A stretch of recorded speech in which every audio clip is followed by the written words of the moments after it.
kanang mga tao nga maghigugmaay niya or nagkahigugmaay o niya nagkita sila unsa dayoy unang huna-hunaon or buhaton. Panantan manag-uyab, inigkita nila unsa dayoy unang buhaton, mangaon. Mangaon. Tanawa ng mga naghigugmaay nga mga kaliwat mag-reunion, unsa man dayoy dadon, pagkaon. Normal gina. Karon kay nagkatipon man ta unya naghigugmaay man ta, unsa may atong unang buhaton, mangaon. Mangaon. Muna kining atong gisaulog nga Eucharistia, pagkaon ni, bangkete ni siya, kaon niya kay ang Ginoo nahigugma man nato, pag-anhin niya sa kalibutan, gipadala niya ang iyang anak, isip pagkaon. Hilingi ay mong tupad ing na kapila na ka nakakaon o Ginoo. Ngatan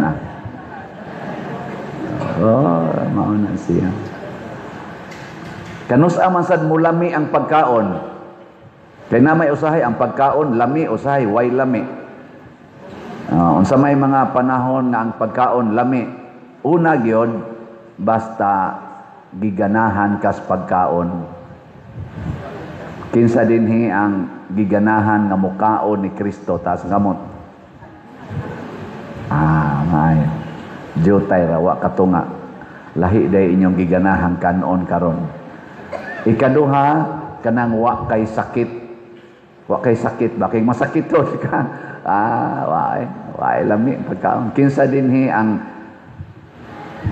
dunay sala nga babag sa pagkaon ni Kristo, dili mo ganahan mo kaon ni Kristo, or bisa ganahan ka mo kaon kay naamang kay mortal sin, nagpuyo-puyo man ka, civil married ra, nag same sex union pagyod, nagkabit-kabit pagyod, mawa nay lami ang pagkaon, basta daghang itag sala, way lami. Kay ang sala gitawag man nagsakit, unya ang makasasala masakiton. Nga ikatulo, ang pagkaon maway lami basta makahilo, makamatay ba? Nga nahibaw kang makamatay na. Kinsa ninyo dinhi ang mukaon gyud og buriring ta sa kamot. Hadlok mo no, pero naman sa uban mukaon gyud ana. Pero managana ka basta nahibaw kang makahilo na, murag mawagid imong gana. Nya unsaon man aron mulami ang pagkaon, kinahanglan kay kana manggong gana kauban na sa gugma. Pero ang gugma dili kanunay kauban sa gana. Mao na ang gigamit sa Ginoo, for God so loved the world. So ang gugma gyud maoy hinungdan nganong magluto ka, nganong mangaon ta, kay naghigugmaay, dili lang kay giganahan ra. Kinsa dinhing mga banag asawa nga hangtod karon do na gid moy time at least once a month nga kamurag yung duha mangaon, taas ang amot. Awa na. Uy, hasta kamo. Ana pa na din pwede. Kanasan nagmahay na sa may bana. Di ba? Ang ako lang baka nang naibana. May ginang naaoy. Importante kay na mangaon mangganing pari og madri once a month. Ang gani mi ginagmay ng ana. Kamo na noon nga banag asawa gid mo. Ay maka-develop man ginas gugma. Gugma ba? Mo spend gyud time nga kamo ra gyung duha mangaon. Bisan lang og anak mo sa inyong balay. Magmantika mo og hipon nga inyong itunlog sa kana ganing mangga nga kanang Indian, daghan marong Indian mango nga kana ganing kuan, palit lang mo nya magkaon mo, maghinungitay mo. Mo pisik diri ang hipon, imusang pahid-pahiran ba no? Ingon day mo ba na hilas ba ni mo ako lipahidan na. Ay ayaw basta kaon namong duha okay kay na. Mga igsoon, unsa may meaning aning kinabuhi? Kini nga mas Kristo, ako ang pagkaon nga naghatag og kinabuhi. Ang tanang pagkaon gawas ni Kristo naghatag og kamatayon. Musbo na ko ha, si Kristo ra gyud ni claim nga siya ra gyud pagkaon nga naghatag og kinabuhi. Hastag utong mana nga gihisgutan sa atong unang pagbasa didto sa kamingawan gipakaon sila sa Ginoo, gitawag gyapon tong Kristo og nangamatay gihapon sila, pero ang iya kunong lawas og dugo basta maoy atong kanon naa gitay kinabuhing dayon. At tumurog akong tanaw tinuod man sad kay do na mangoy panultihon nga niingon, we become what we eat. Kung ang atong gikaon patay, unsa man sa mahitabo nato? Mamatay. Kung ang atong gikaon buhi, unsa man mahitabo? Buhi sa ta. Unya kay kanang imong gikaon nga baboy, buhi na patay. O patay ka. Kanang manok nga imong gikaon, buhi na patay. Patay. Kanang isda nga imong gikaon, buhi patay. Patay o di porting patayan nimo.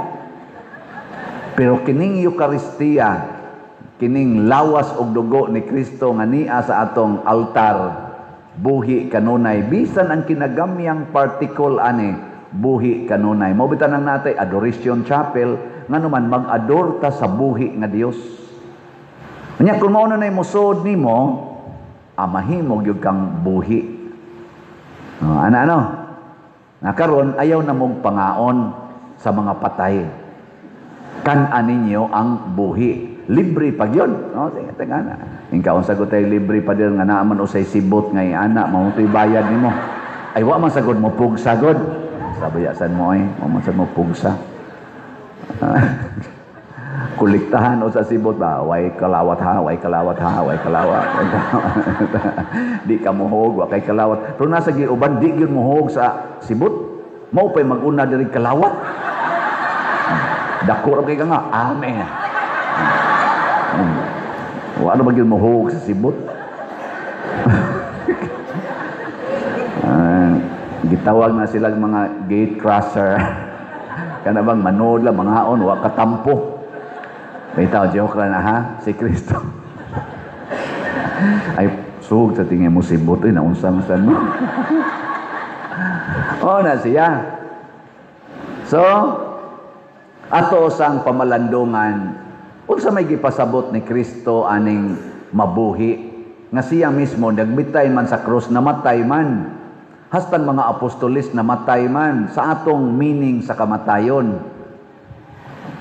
Unsa man dining kinabuhi nga gisulti ni Kristo, doon na ni tulo ka para nako sa akong nakatunan, tulo ka kahulugan. At least ba, tulo ka kahulugan. Ang unang meaning sa kinabuhi, basta mo hisgot gani ng Bible o kinabuhi, ang unang meaning ana kalipay. Kalipay. Dingay mong tupad, inabuhi ka. Pasabot ana, malipayon ka. So sugod karon ingnan ninyong mga banag asawa sa inyong mga anak ikabuntag, day buhi pa ka. Nya magkusmod na gyud imong asawa, day mustang kinabuhi. Basta ang unang meaning sa kinabuhi, muhisgot gayta kalipay. Ang sunod nga meaning sa kinabuhi, way sala, kabalaan. Kabalaan, way sala. Adi tingali ingong yung perfect nga way sala, basta minus kag sala ba? Kalimpyo, kabalaan. Mao nay kinabuhi. Tanawa ra na inyong balay nga daghan ing lawa-lawa, daghan kaing abog, perting hugawa, mingon ka, unsa man ni? Di man yung mga buhi, mga tao din, patay naman tingay ni sila. Pero og limpyo kayo, murag ni agyoy kinabuhi, no? Mo kasabot. Ingna, kumusta ron imong kinabuhi? Hugaw, og hugaw gani, patay na. Muna ang sala, gitawag og kamatayon. Mao na siya ha. Kay hugaw man na. Ikatulong meaning dili ang kinabuhi mao ang langit. Ang kamatayon mao ang impyerno. Sa ato pa, og moingos Kristo mabuhi ka sa dayon, malangit yug ka, dili ka maimpyerno. Okay? Kuha na mo. Sige, unsa toy meaning sa kinabuhi?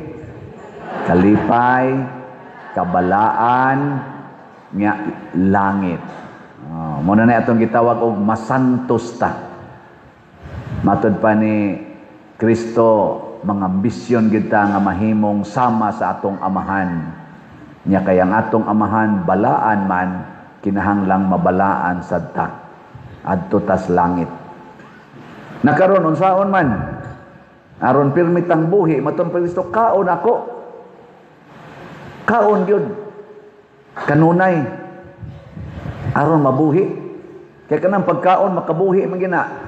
In general, bahala nagwa na ng balay, wa na ng yuta, kanabitang masunog inyong balay. Di man mo moingon, di na lang ta mangaon, kay wa na tay balay. Mukaon ta bahalagway balay. Bisan ganigwa na ng bana, wa na ng anak, wa na ng asawa, kaon lang gyapon. Kanabitang na inamatyan, na ilubong na ang bana baron, asawa, maghikay man gyapon. Ngaon man, mas importante ang pagkaon kaysa imong tupad. Bitaw, nganom nagwa na ng imong tupad, di na ka mukaon. Kaon ka. Nganom di ka ng imong kwarta, wa na di na ka mukaon.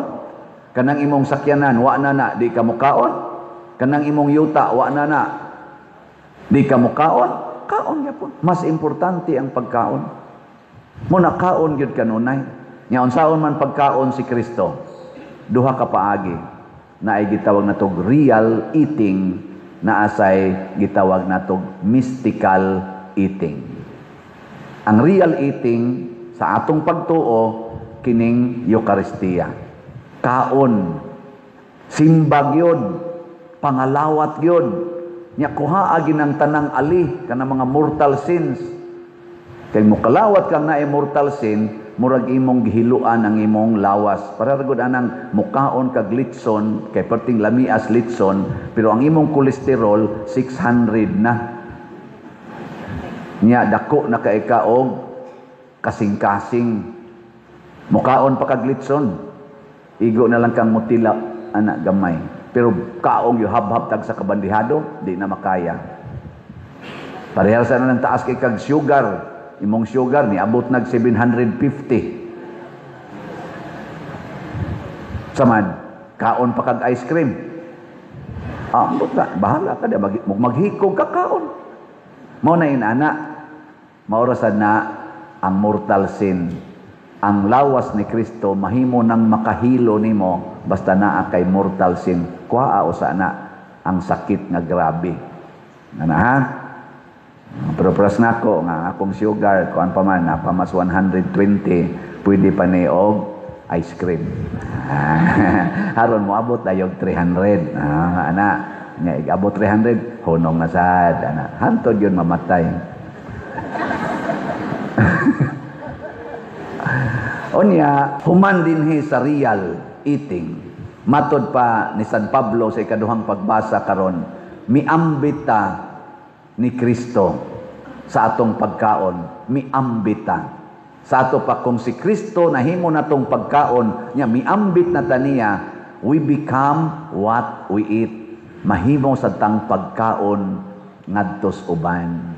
Sa ato pa maghatag tag kinabuhi ngadtos uban, maghatag ta nilag kalipay, maghatag ta nilag kabalaan, ug magda ta nila ngadtos langit. Lingay mong tupad. Ingna, pwede na tikang kanon. Ingna ba? Huy. Lingiay mong tupad, ingna, pwede tika ipaniod toron.